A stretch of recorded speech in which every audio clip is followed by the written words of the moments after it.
Hello everyone, this is Sanket here and you are watching easy concept वाला।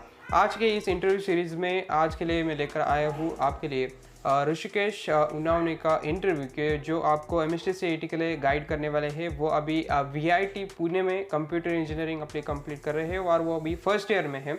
तो सबसे पहले हम यहाँ पे स्वागत करेंगे ऋषिकेश का। So Rishikesh, welcome on easy concept वाला। थैंक यू संकेत।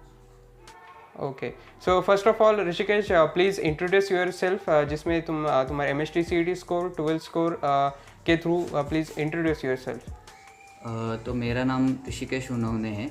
मैं VIT Pune first year computer engineering में हूँ और मेरा एमएसटी सीईटी स्कोर था 99.43 और मुझे 12th बोर्ड्स में 89% थे। ओके, तो कम्युनिटी सेक्शन में मैंने जो पोस्ट डाली थी कि प्लीज़ ऋषिकेश के लिए क्वेश्चन आपके जो होंगे वो पूछे और उसके अनुसार मैं क्वेश्चंस इंटरव्यू में पूछूंगा। तो सबसे पहले उसी से क्वेश्चन में लेने वाला हूँ सभी के सभी। तो जो क्वेश्चंस है वो सारे स्टूडेंट्स के हैं। तो सबसे पहला क्वेश्चन ये है कि रिवीजन की मेथड तुम्हारी लास्ट डेज में क्या थी, क्योंकि अभी ये जो हम इंटरव्यू कंडक्ट कर रहे हैं वो लास्ट डेज में हो रहा है। तो सबसे पहले यही क्वेश्चन लेंगे कि तुमने रिवीजन किस प्रकार से की थी और रिवीजन की मेथड क्या थी। हाँ, तो रिवीजन की मेथड मेरी थी, तो लॉकडाउन का समय था तो मैं घर पे ही रहता था, तो सभी घर पे थे। तो मैं मतलब लास्ट के डेज़ में ऐसा होना चाहिए कि हम ज़्यादा से ज़्यादा टाइम अपना स्टडी के लिए ही देना चाहिए। और मतलब जो कंसेप्ट है वो बार बार रिवाइज करके मैथ्स और फिज़िक्स उनके जो फॉर्मूला है वो याद नहीं रहते बहुत लोगों को, तो वो करने का। और केमिस्ट्री भी होता नहीं है बहुत डिफ़िकल्ट, मतलब मुझे तो डिफ़िकल्ट जाता था केमिस्ट्री, तो वो मैं बार बार रिवाइज करता था। सो मैं ज़्यादा से ज़्यादा टाइम अपना स्टडी के लिए ही देता था। केमिस्ट्री के लिए क्या तुम बताओगे, तुम्हारे टिप्स क्या होंगे? क्योंकि एक स्पेसिफिक क्वेश्चन था कि केमिस्ट्री के लिए प्लीज़ बताओ, क्योंकि केमिस्ट्री थोड़ा हार्ड जाता है। हाँ, तो केमिस्ट्री बेसिकली 3 पार्ट्स का रहता, फिज़िकल, ऑर्गेनिक और इनऑर्गेनिक। सो उसमें बहुत मतलब मुझे हार्ड लगता था इनऑर्गेनिक, क्योंकि वो याद करने के लिए बहुत मतलब मुझे प्रॉब्लम होता था। सो मुझे फ़िज़िकल इजी जाता था क्योंकि उसमें कैलकुलेशंस रहते थे, तो उसमें कोई प्रॉब्लम नहीं। ऑर्गेनिक के जो रिएक्शंस रहते हैं तो मैं सबको कहूँगा कि वो प्रैक्टिस करते जाओ। और इनऑर्गेनिक के लिए मैं मतलब बताते जाऊँगा कि जो प्रीवियस ईयर क्वेश्चन है वो सॉल्व करो, क्योंकि बहुत से क्वेश्चन रिपीट होते हैं, तो मतलब वो फ़ायदा होगा आपको ज़्यादा अगर आप प्रीवियस ईयर रेफ़र करोगे केमिस्ट्री के लिए। तो सो तुम्हारा डेली स्केड्यूल क्या होता था स्टडी का, प्रिपरेशन का? तो मैं मतलब जेई और सीईटी दोनों ही प्रिपेयर कर रहा था 2 साल। तो मेरा मेजर फोकस तो जेई था। तो मैं मतलब कॉलेज तो मुझे रहता था, मैं नहीं रहता था, तो मैं टाई अप में था। सो मेरा क्लास रहता था दोपहर तक और उसके बाद आने के बाद मैं थोड़ा ब्रेक लेके वापस पढ़ाई करने बैठता था। तो दिन के 4-5 घंटे में पढ़ता था और फिर लास्ट डेज में मैं मतलब सीईटी का जब टाइम आया तो मुझे जेई मतलब मैंने दे नहीं सका उस टाइम पे, तो मैंने पूरा अपना फोकस शिफ्ट करके सीईटी पे रखा और सीईटी को फोकस किया और सीईटी की एग्ज़ाम दे दी।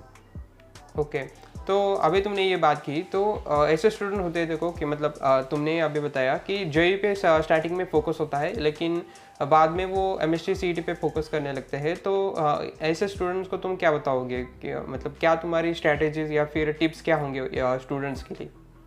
तो मैं उनको यही बताना चाहूँगा कि जेई मेंस के अभी 4 अटेम्प्ट रहते हैं, तो उनमें से आप 2 अटेम्प्ट्स दे के देखो, अपना ट्रायल दे दो जेई के लिए।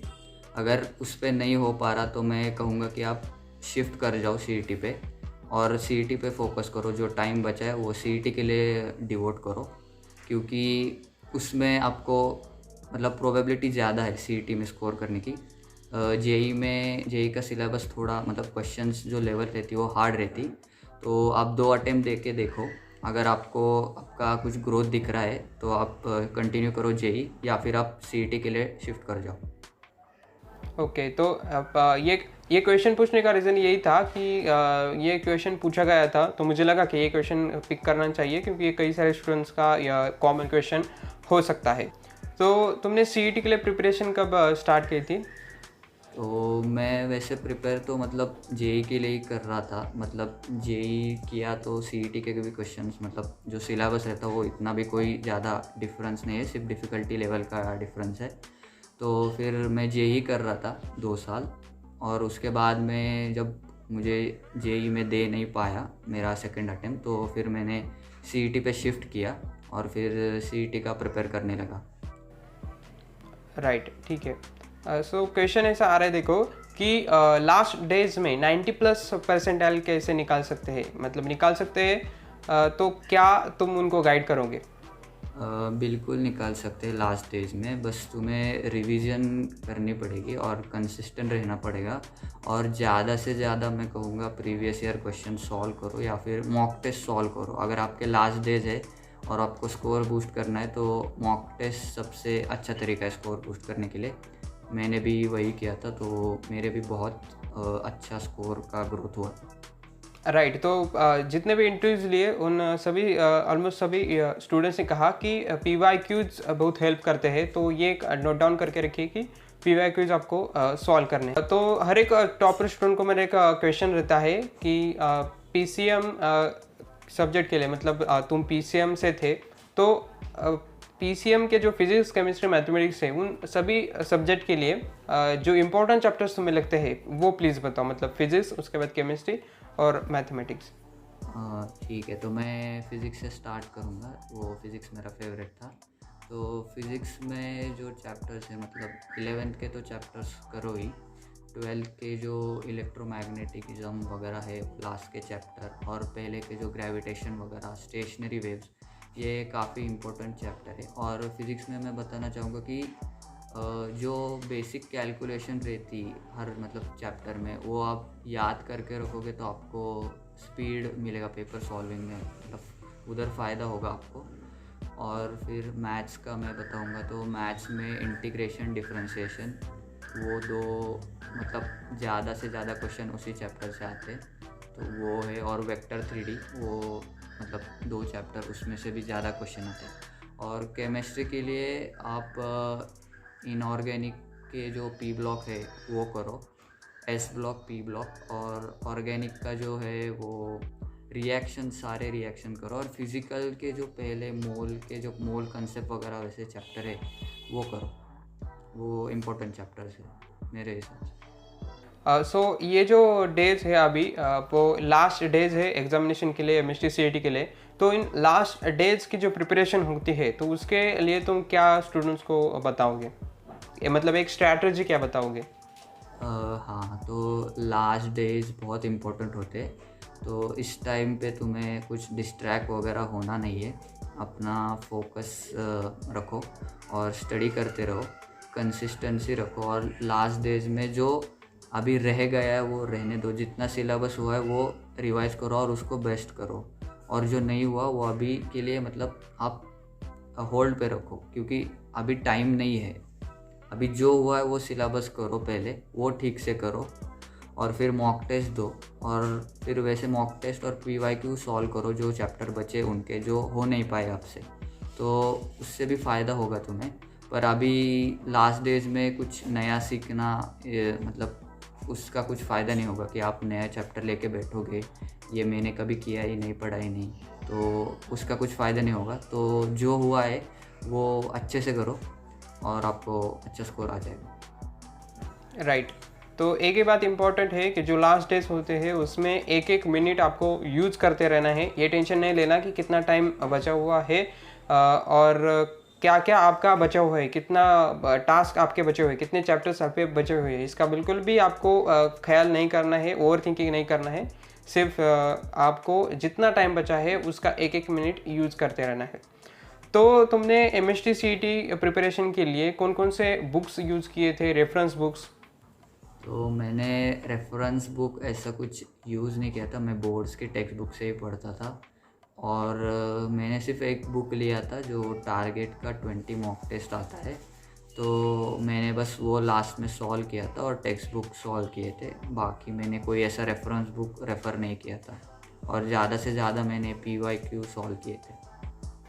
ओके, तो 200 आउट ऑफ MST CET में तुम्हें कितने मार्क्स आए थे? मुझे 200 आउट ऑफ 170 आए थे MHT CET में। और सब्जेक्ट वाइज बताना चाहूँगा तो मुझे मैथ्स में 92 थे, फिज़िक्स में 43 थे और केमिस्ट्री में 35 थे। मुझे केमिस्ट्री में कम आए थे मार्क्स। और तुमने मॉक टेस्ट कितनी दी हुई थी, इसका कुछ नंबर बता सकते हो? और वो कौन से मोड से दी थी, मतलब ऑनलाइन ऑफलाइन वगैरह?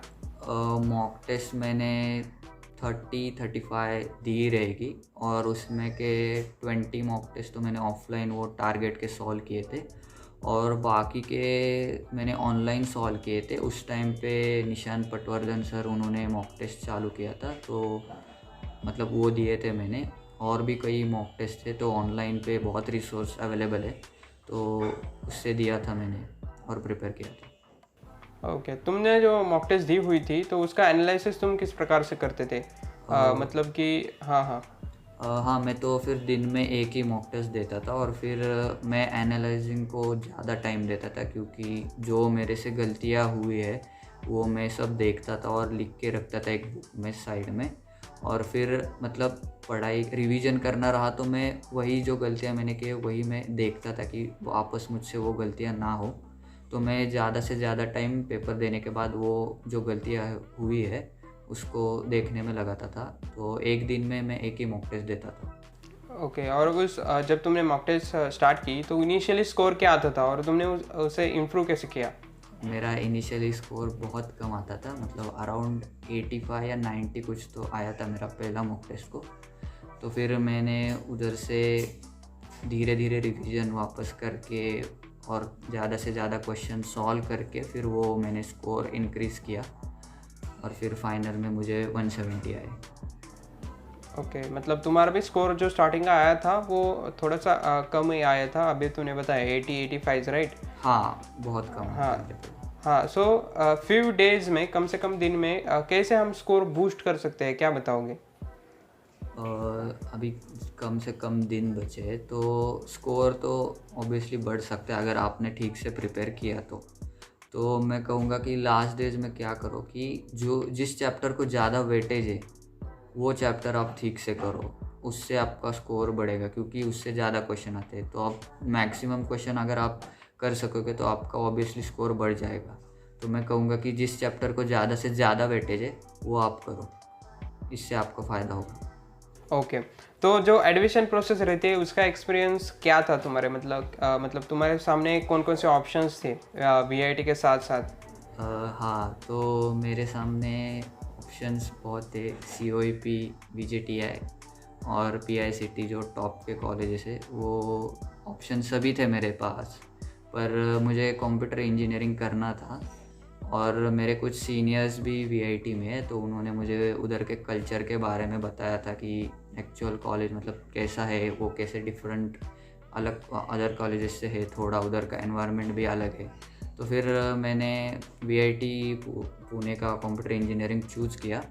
हालांकि मुझे और भी कॉलेजेस में मिल रहे थे बाकी के ब्रांचेस, पर मैंने VIT पुणे सेलेक्ट किया। मेरे मतलब सीनियर्स ने मुझे गाइड किया था उस टाइम पे बहुत।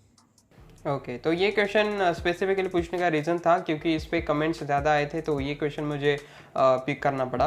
तो VIT के बारे में तुम क्या बताओगे, VIT पुणे के बारे में? क्योंकि एक रेप्यूटेड कॉलेज है, वो भी महाराष्ट्र में कई सारे टॉपर स्टूडेंट्स यहाँ पे पढ़ते हैं। तो VIT के कल्चर के बारे में, फैसिलिटीज़ के बारे में, जो फैक्टर्स है उसके बारे में क्या बताओगे तुम? तो VIT का कल्चर मतलब मुझे जो मैंने अभी तक ऑनलाइन में देखा है तो बहुत मतलब अप टू लॉट एक्सटेंट अलग होता है और बाकी कॉलेजेस के हिसाब से। यहाँ पे डाइवर्सिटी ऑफ स्टूडेंट्स काफ़ी ज़्यादा है, आउट ऑफ स्टेट के बच्चे बहुत आते हैं यहाँ पे, तो आपको एक अच्छा एनवायरनमेंट मिलता है ग्रो करने के लिए। और यहाँ पे जो कोर्सेस अवेलेबल है, फैकल्टी है, वो काफ़ी अच्छे और रिसोर्सेज भी यहाँ पे काफ़ी अच्छे हैं। मतलब मैं अभी देख रहा हूँ, मैं फर्स्ट ईयर में ही हमें बहुत अच्छी अपॉर्चुनिटी मिल रही है VIT में, और बहुत से फर्स्ट ईयर के बच्चों ने अभी कई स्टार्टअप्स लॉन्च भी किए यहाँ पे। तो यहाँ पे काफ़ी अच्छा कोडिंग कल्चर भी है। ये क्वेश्चन था मेरे कम्युनिटी पोस्ट में तो मैं देखा था, तो यहाँ का कोडिंग कल्चर भी बहुत अच्छा है। ओवरऑल ये मतलब कॉलेज मुझे बहुत अच्छा लगा इधर की फैसिलिटी भी सब अच्छी है और बहुत अच्छा है कॉलेज। मुझे अब तक का मतलब जो अनुभव रहा है वो काफ़ी अच्छा है वीआईटी का। ओके, तो वीआईटी में देखो नए ब्रांचेस आए हुए हैं मशीन लर्निंग जैसे, तो उनके बारे में कुछ तुम बता सकते हो क्या? हाँ, तो वीआईटी में नई ब्रांच चालू हुई है एआई एंड डेटा साइंस। तो अभी इसका फर्स्ट ईयर है, तो अभी भी मतलब है, मतलब फैकल्टी और लैब्स सब बन रहे हैं। और ये ब्रांच अभी शायद बाकी के टॉप कॉलेजेस में नहीं आई है, पर वीआईटी में है। और वीआईटी में मतलब है, उसके लिए अवेलेबल रिसोर्सेस और फैकल्टीज जो है वो इधर वीआईटी में अवेलेबल है। और जिसका इंटरेस्ट रहेगा इस ब्रांच में वो ऑब्वियसली इस वीआईटी को प्रेफर कर सकता है। तो हमारे इजी कंसेप्ट वाला सब्सक्राइबर बेस में 2023 के स्टूडेंट्स भी है, मतलब MST CT 2023 उनके कमेंट्स भी आए हैं। तो वो अभी 11th में जा रहे हैं, मतलब उनके जो 11th-12th की जर्नी है वो अभी स्टार्ट करने वाले हैं साइंस की। तो वो पूछ रहे हैं कि कैसे अच्छे से स्टार्ट कर सकते हैं, और जो स्टार्टिंग होते हैं वो अच्छी होनी चाहिए, तो सभी को पता है। तो वो पूछ रहे हैं 2023 के स्टूडेंट्स की स्टार्टिंग कैसे अच्छे से करें, और तुम क्या उन्हें बताओगे? तो मैं उनको यही कहना चाहूँगा कि अभी तुम्हारी स्टार्ट है, तो पहले अभी प्रिपेयर करना स्टार्ट करो। मतलब देखो पूरा सिलेबस पहले देख लो कि क्या प्रिपेयर करना है हमें, और धीरे धीरे स्टार्ट करो। और पहले के जो मॉक टेस्ट रहते स्टार्टिंग के, उसमें अगर स्कोर ज़्यादा भी आए तो फिर ज़्यादा उछलने मत लगना, क्योंकि स्टार्टिंग के मॉक टेस्ट में बहुत लोगों को अच्छे आते पर बाद में स्कोर डिक्रीज़ होने लगता। तो कंसिस्टेंसी रखो, काफ़ी बड़ा समय रहता है ये 2 साल का, तो कंसिस्टेंसी बहुत इम्पोर्टेंट रोल प्ले करती। फिर करते रहो, मतलब करते रहो, मॉक टेस्ट देते रहो, रिवाइज करते रहो, और तुम्हें तुम्हारा जो एम है या ड्रीम है वो मिल जाएगा। तो हमारे पास 2022 के भी स्टूडेंट्स है जो कि अभी 12th में पढ़ रहे हैं, उनकी 11th हो गई है और अभी वो 12th में है। तो वो भी चाहते हैं कि तुम उन्हें गाइड करो। और कई स्टूडेंट का ऐसा प्रॉब्लम है कि उनका 11th कुछ अच्छे से नहीं गया और अभी वो 12th में है। तो ये सारे ध्यान में रखते हुए तुम जो अभी स्टूडेंट है 12th में, उन्हें क्या बताओगे? तो मैं उनको बताना चाहूँगा कि अगर 11th अच्छा भी नहीं गया तो भी कोई डरने की बात नहीं है। अभी तुम्हारे पास पूरा 12th पड़ा है और टाइम है बहुत तुम्हारे पास। अभी भी आप अच्छा प्रिपेयर कर सकते हो और अच्छा स्कोर कर सकते हो। बस अपना कंसिस्टेंसी रखो अपनी और करते रहो। 11th का भी साइड बाय साइड करते रहो, तुम्हें जैसे टाइम मिलेगा वैसे। 11th के शायद सारे चैप्टर्स नहीं आते, मतलब कुछ लिमिटेड सिलेबस रहता तो वो हो जाता है, इतना भी बड़ा सिलेबस नहीं रहता। 12th पे अभी फोकस करो। अभी अगर 11th आपका अच्छा नहीं गया है तो 12th पे ठीक से फोकस करो, 12th ठीक से कर लो। 11th को भी टाइम दो जो हो सकेगा, और अगर अभी नहीं दे पा रहे हो तो 11th के लिए बाद में भी टाइम मिलता है और उस टाइम पे भी आप कर सकते हो प्रिपेयर। पर अभी 12th पे ध्यान दो, वो ठीक से करो, और फिर बाद में 11th भी आप कर सकते हैं। और कंसिस्टेंसी रखो और आपको स्कोर बढ़ जाएगा, आपका स्कोर। तो लास्ट में स्टूडेंट्स को तुम क्या मैसेज देना चाहोगे, MST CT के सारे एस्पिरेंट्स? ओके, तो सारे एस्पिरेंट्स को मैं बोलना चाहूँगा कि सबको तो मैं पहले बेस्ट ऑफ लक देना चाहूँगा। जिनके अभी एग्ज़ाम है वो कुछ दिनों में अच्छे से प्रिपेयर करो। लास्ट के कुछ डेज बचे, यही तुम्हारा टर्निंग पॉइंट की तरह रहेगा शायद। इस मतलब जो तुम्हारा करियर बनेगा अभी ये लास्ट के कुछ दिन ही डिसाइड करेंगे। सो अपना ड्रीम याद रखो और अच्छे से प्रिपेयर करो, और लास्ट के डेज़ में डिस्ट्रैक्ट बिल्कुल भी मत होना। और यूट्यूब भी अगर देख रहे हो तो यूट्यूब के भी जो आप स्टडी का देख रहे हो वो डाउनलोड करके रखो, और ऑफलाइन में देखो। ऑनलाइन में देखोगे तो वो यूट्यूब का लूप की तरह रहता, तुम ज़्यादा से ज़्यादा देखोगे तो वो और भी देखते जाओगे। और लास्ट के डेज़ में अपना हेल्थ की भी अच्छी, मतलब हेल्थ भी अच्छी रखो, क्योंकि एग्ज़ाम के दिन में कुछ होना नहीं चाहिए। तो अच्छे से पढ़ाई करो, हेल्थ भी अच्छी रखो और फोड़ के आओ। राइट, एब्सोल्युटली राइट, क्योंकि एक बहुत अच्छी टिप तुमने वहाँ पे सभी स्टूडेंट को दी। जितना आपको मोबाइल से सीखना मिलता है उससे आप उतना डिस्ट्रैक्ट भी हो सकते हो, तो बहुत ही अच्छी टिप तुमने दी। So in the last, Rishikesh, I want to say you thank you very much कि तुमने समय निकाला तुम्हारा, और हमारे जो सारे स्टूडेंट्स हैं उन्हें तुमने गाइड किया, सो उसके लिए बहुत बहुत thank you Rishikesh. Thank you संकेत, और सभी को best of luck for the exam. अच्छे से दो और अपना ड्रीम अचीव करो। So thank you very much कि आपने वीडियो यहाँ तक देखा है। प्लीज़ वीडियो को लाइक करो, और आपके जो फ्रेंड्स हैं, स्टूडेंट्स हैं, उनके साथ भी वीडियो शेयर करो। मिलते हैं अगले वीडियो में इससे ही एक इंटरव्यू वीडियो के साथ में, टॉपर के साथ में। आपके लिए start and just do it, very all the best.